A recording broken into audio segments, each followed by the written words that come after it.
বাবা আলু খাওয়ার জন্য বসে আছো?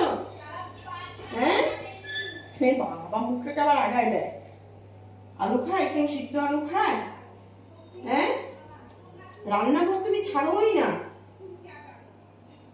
শুধু কি খাবা এটার চিন্তা না? হ্যাঁ, খাওয়া দিছি না? তোমার খাওয়া হয়ে গেছে না?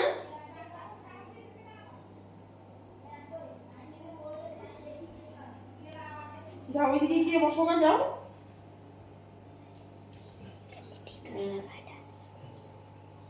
এখানে বসতে বলি নাই, রান্নাঘর থেকে বের হয়ে ওই যে ওইখানে বসো গা। যাও বিছনার মধ্যে গিয়ে বসো গা, যাও। ঠান্ডা ঠান্ডা তো আজকে ওয়েদারটা, ওই যে বৃষ্টি করতেছে। আলু লাগবেই, আলু ছাড়া হবে না। হ্যাঁ, আলু লাগবেই। একটাই দিব কিন্তু, হ্যাঁ।